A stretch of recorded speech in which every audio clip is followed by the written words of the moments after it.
We have a lot of Modern Warfare 2 news to talk about today regarding Season 1. Shipment is returning. We also have rumors about a big user interface overhaul to Modern Warfare 2. There's actually some interesting updates to Vanguard coming, although I'm not exactly sure how many people are going to be interested. It is absolutely insane the hype difference between Modern Warfare 2 and Vanguard. This time last year, my YouTube channel was completely dead. No one cared about the game at all. So many Call of Duty YouTubers just stopped posting, and come to Modern Warfare 2, the hype is back and it feels good for Call of Duty to be on top again and everyone to be excited about the game. Even those who are critiquing it and they don't like a lot of things, they're still talking about it and engaging with the community. With Vanguard, it was kind of the opposite. After a couple of weeks, everyone just disappeared. Let's first talk about ranked play in Modern Warfare 2. So, it was rumored for a while now that Treyarch would be working on ranked play in this game, and Treyarch have actually confirmed it on Twitter today, stating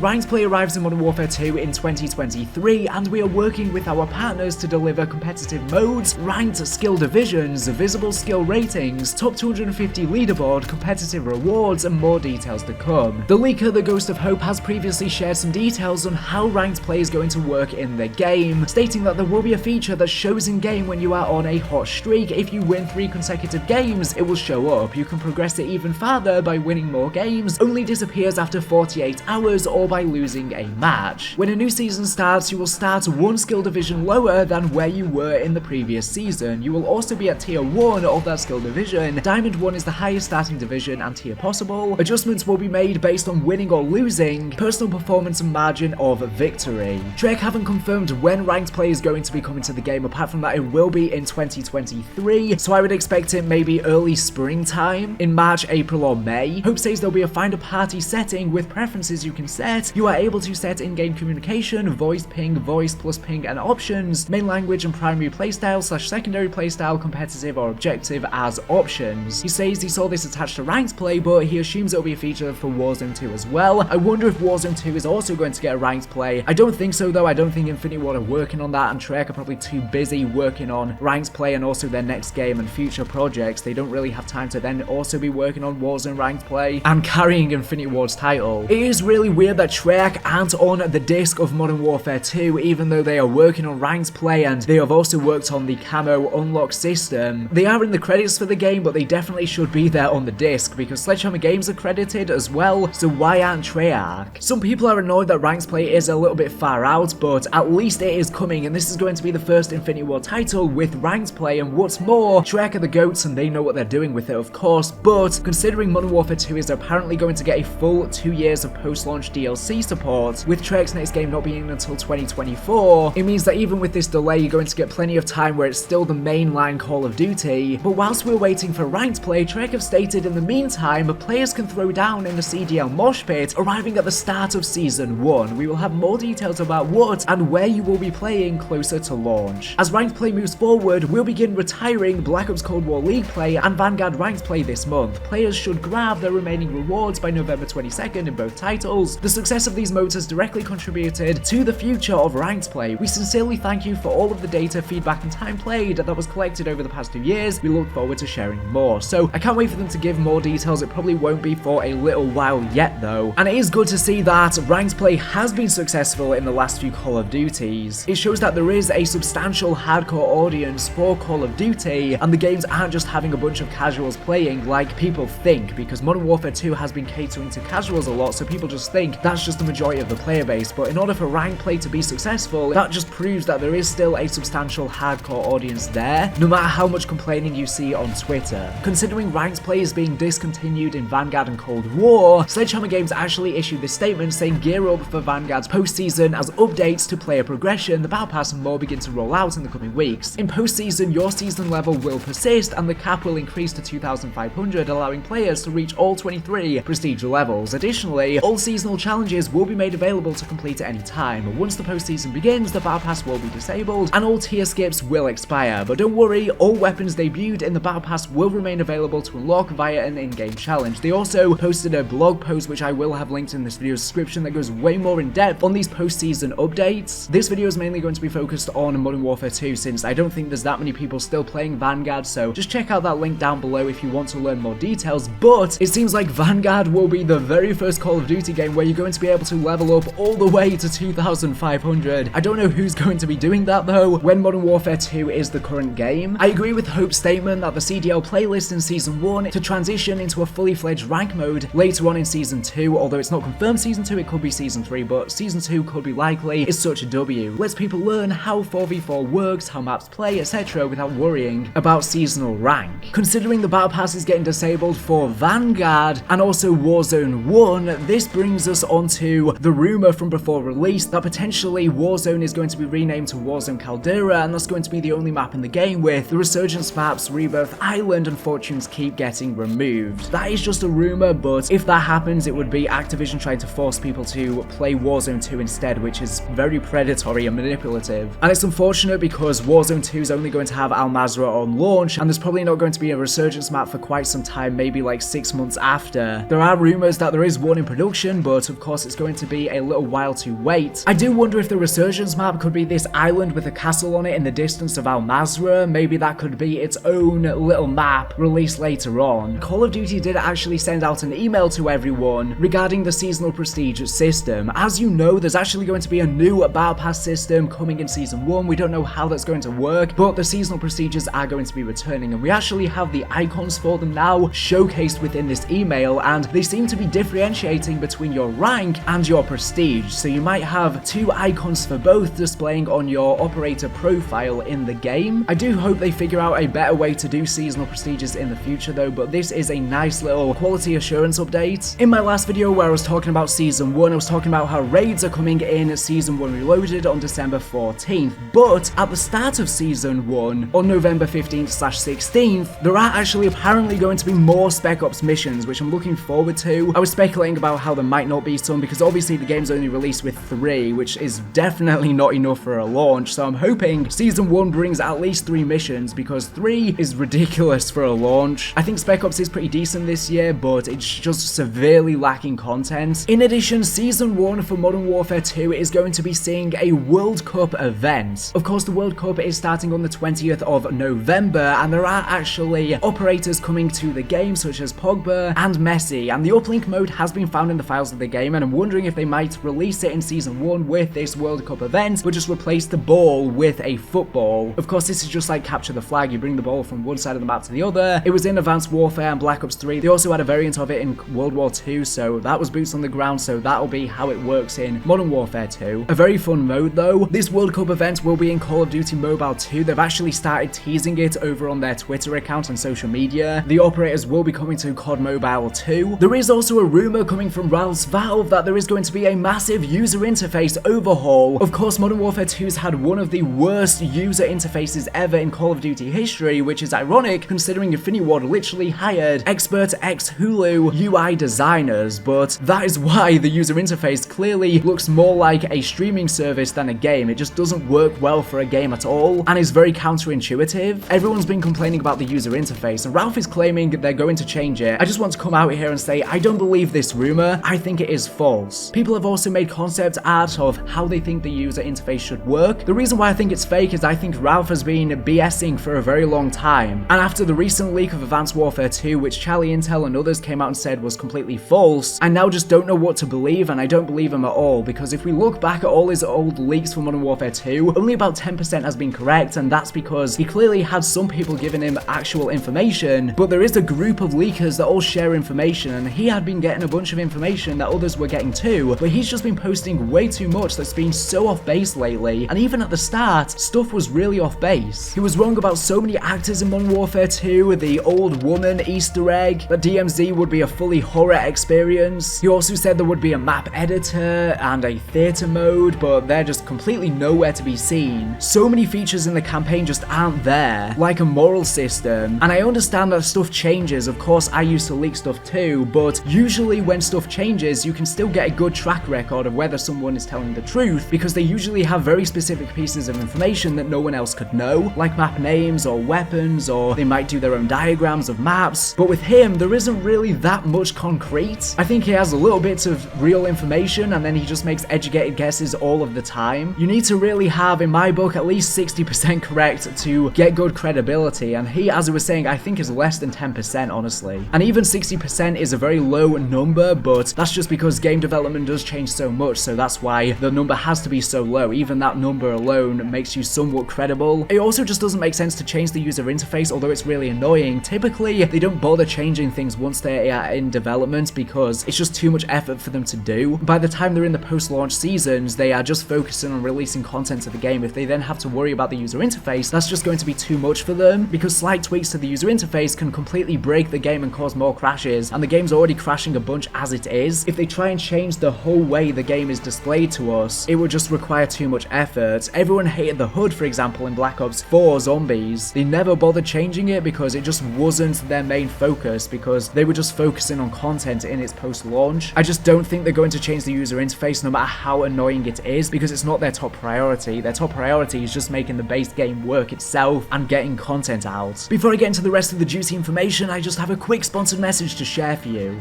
This video has been kindly sponsored by the Mutant Football League. Mutants and monsters unleash maniacal carnage on the gridiron in this action-packed arcade-style football game available on PC, Xbox, PlayStation, and Nintendo Switch. MFL delivers intense online multiplayer action, deep strategy, and deadly humor, and it's received its autumn roster update, which reflects the beginning of the 2022 football season. There are 4 new DLC parody teams: Brain Washington Cadavers, Diami Krakens, New York Threats, Cincinnati Mangles. What's more is you are able to claim the Dynasty DLC for free, which grants access to franchise-like challenge game modes, which adds more depth to the game. It's awesome to play with friends, especially if you are in the same room, supporting local co-op up to 4 players for 1v1s, 2v2s, 1v3, or even 4 versus the computer. Fantastical arenas full of ruthless fans and deadly traps set at the stage for mayhem in every contest that allows players to win by highest score or by killing and eradicating their opponents. A feat made easier as teams use their unique dirty tricks such as bribe the ref to overturn a call, or having a player become ginormous to grow in size and pummel the puny combatants in their path. When a game begins, you quickly discover the only predictable element is broken bones. The game is bloody fun and next-gen, taking inspiration from the over-the-top sports games such as NFL Blitz and Sega Genesis Classic. The game delivers deep strategic 7-on-7 gameplay with bone-crunching, tooth-shattering, head-splitting hits, and a roster of comical ghouls delivering tongue-in-cheek humor. 2-player online or 4-player local multiplayer gives you the choice to clobber one another or team up and crush opponents. Choose from 18 teams made up of bloodthirsty, wisecracking skeletal deadheads, armored bruiser bots, criminal aliens, mutated humans, and monstrous orcs. NBA Jam and NFL Blitz Hall of Fame commentator Tim Kitzrow gives unforgettable, adult-oriented, play-by-play commentary for every game. There are 18 unique fields across the league, offering landmines, booby traps, fire pits, toxic moats, and buzzsaws as fun but deadly obstacles. Players MFL All-Stars, Wham Neutron, Bomb Shady, Gulio Bones, and more who dominate the league with their rising kill counts and ferocious abilities. Multiple punishing play modes like Expedition, Practice, Playoffs, or try to survive a full season and reach the ultimate glory, the Mayhem Bowl. Make the most of post-play mayhem with brass knuckles, body slams, and rib-crushing kicks after the whistle blow. All of this fuels the gory FX visual experience, so if this gripping game sounds exciting to you, you can check it out via the link in the description.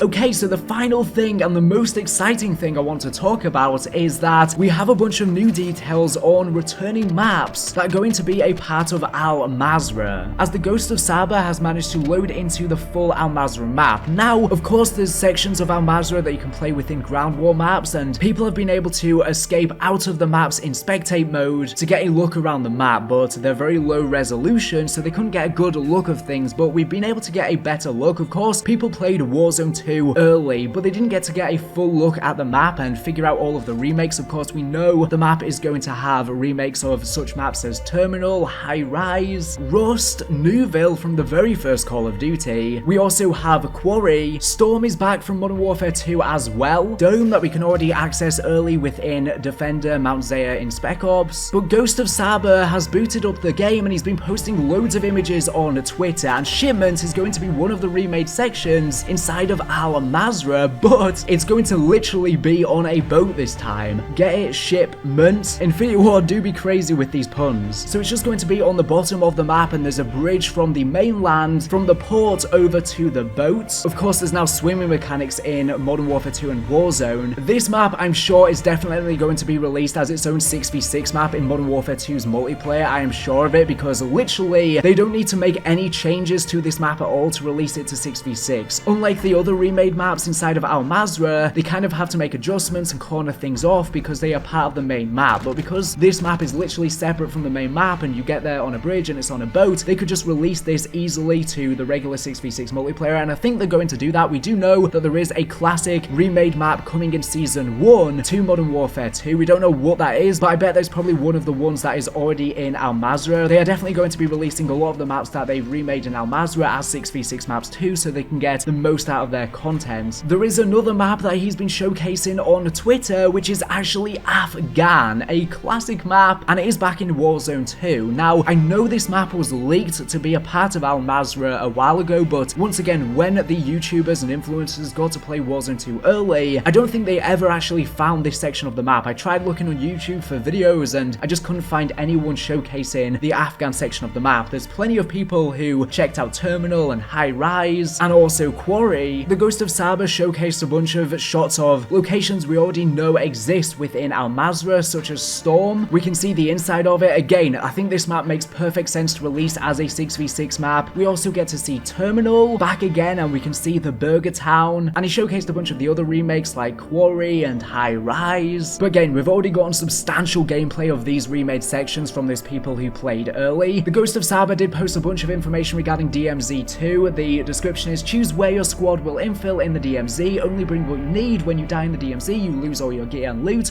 complete missions, and get to the chopper to exfil to secure your hull. Of course, that's how you keep the loot in the game, but I'll be making a whole video talking about just DMZ sometime in the future. But that's everything I wanted to talk about in this video. Lots of awesome stuff. Anyways, thank you for watching the video. Make sure to subscribe if you're not here for latest and greatest Call of Duty news and information. So anyways, thank you for watching, and bye.